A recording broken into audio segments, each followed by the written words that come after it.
Hey, friends, subscribers, and other compatriots. Welcome to my cluttered but busy workshop. I've got a real special video planned today. I recently acquired this Stanley 9.5 bench plane. I'd been looking for one of these puppies for a while, and I'm just tickled that I finally found one. And I was kind of looking for one of these Stanley block planes that has the adjustable mouth on it and has lateral adjustment and depth adjustment. Very excited to find out it's actually a Stanley Sweetheart, but I think it's a ladder Sweetheart logo, which I think puts it in the 1920s, perhaps 1930s time frame. The iron seems to be in good shape. All the components seem to be here, a little rusty for the wear, and this depth adjustment unfortunately is kind of jammed, and I don't want to break it. The first thing I'm going to do is give it all a good dousing of penetrating oil. I have an awful lot of this. So just to illustrate, I have a Lie-Nielsen 60.5, very nice plane. I have an old Stanley 220 and this old Stanley 9.5. So there's 3 degrees of freedom, if you will, when adjusting the iron, and it's nice to have precise control over these 3 elements. One of them is the depth adjust of the blade, and they all have that. There's lateral adjustment, and the Lie-Nielsen does not have that, but the other 2 do. And then there's the adjustable mouth, and the Lie-Nielsen does have that, as does the 9.5. So one of the reasons I was looking for a 9.5 is you have all 3 of those. And if this didn't have the adjustable mouth, then it would be the Stanley 9.25.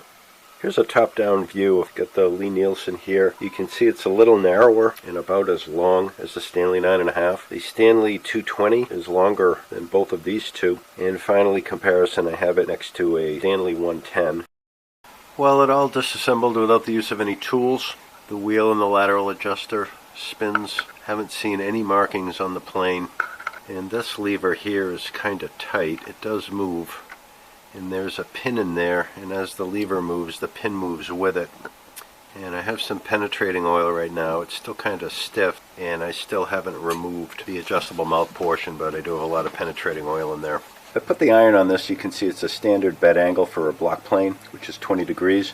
Since it's a bevel up design, you add the bevel angle of the iron to the bed angle, and you end up with 45 degrees, which is coincidentally the same cutting angle as a standard bench plane. However, you compare that to the Lie-Nielsen and you can see it's a low angle design. This has a bed angle of 12 degrees, and if you add the bevel angle of 25, then you end up with a cutting angle of 37 degrees.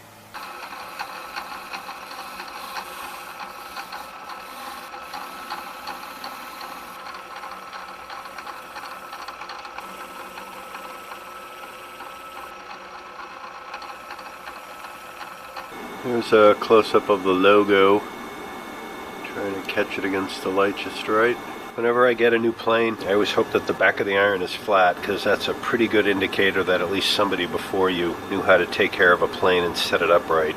This is 400 grit. It's not looking too bad.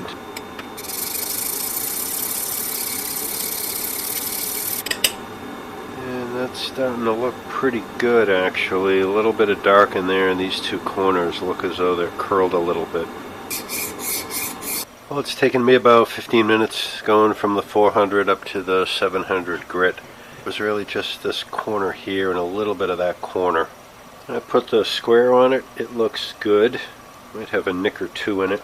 And if I put it on this gauge, comes up to around 26 or so degrees, 27, so that's looking pretty good.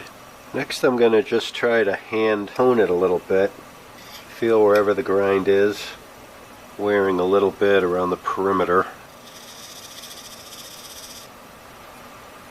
So to speed things up a little bit, I mounted it in this jig, and with a couple passes I can see that I'm hitting the upper edge, not so much down here by the heel.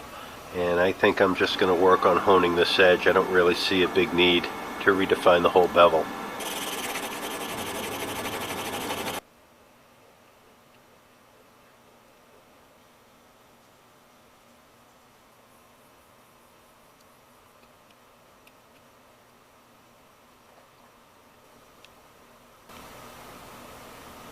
Razor sharp. Every time I use my water stones, I flatten them on one of my diamond plates. So I managed to tap this adjustable mouth back to close the mouth a little bit, and then I tapped it with a piece of wood that way, and I moved it back out. So it does look as though it moves, although not very easily, but I think I'll be able to get it out.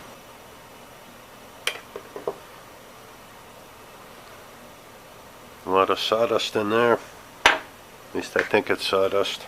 Well, the good news is this adjustable piece fits very well. In fact, it's a little snug, but I think with a little oil in there, that'll work fine. I had to remove a little bit of material up on the two corners of the body. It cleaned up beautifully, and there's a marking of S and B on the inside. The only other marking I found on the whole plane is just the word Stanley. Sometimes I catch the light right, and I'd swear that there's a Stanley written on here, but it might be my imagination. Almost looks like there's an outline of a stamped lettering in there, and there seems to be a line running straight across, but might just be a scratch. So this piece cleaned up fairly well. There's still a patina on it, and it's got a lot of scratches, but I think it looks good. This piece similar, a little bit of a patina. I shined it up a little bit more. And the two brass pieces, I just shined them a couple shades.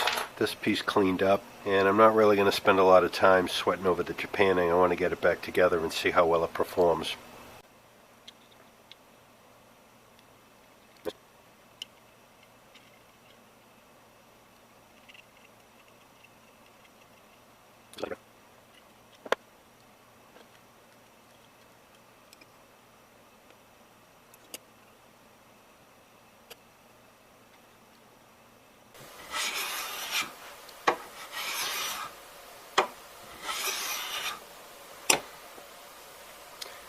The mouth adjustment is pretty straightforward. The lateral adjustment lever seems to work backwards from a typical Stanley plane. And for the adjustment screw, it's backward thread. So instead of righty-tighty, it's righty-loosey. But when you screw it as if you're tightening it, it advances the blade. Works well. Haven't done anything to the Japanning. I think this is old enough. It actually is Japanning. One thing I wish I could have done, but I didn't have the nerve, is I tried to drive that pin out to remove this little arm here to get some of the rust off it. It moves awfully stiffly, and I tried tapping the pin with a punch, and I was just afraid that I was going to break this cast iron here. Maybe somebody out there has a little more experience. And I just touched up this tip with a little bit of sandpaper to confirm that it's pretty flat. So that's a good sign. Looks like somebody before me had taken the time to make sure that this was doing what it was supposed to be doing. This feeler gauge, it's 1.5 thousandths. Doesn't really slide under, but it does make its way under. So this sole probably could use 1/1000th or so lapped off. Well, here it is, made fully functional and lightly cleaned up. All the parts are now loose and operable. Everything's waxed and oiled. I'm really excited to have this as an addition in my shop. This plane is probably from the 1920s, so if it's not 100 years old, it's pretty gosh darn close, which I just think is cool. With these brass pieces and steel pieces, it crosses my mind that this could really be one of those projects where you shine it up and make it look brand new, and I think it would look pretty awesome. So, like every other project, I appreciate you coming by, seeing what I'm up to. Hopefully you picked up a tip or a trick or two. If you did, let me know. If you've got any comments, please leave them. I love to read them. And if you found some value in videos like this, please like and subscribe. It only helps, and it gives me an idea where to keep going with it. And I look forward to catching up with you all on the next one.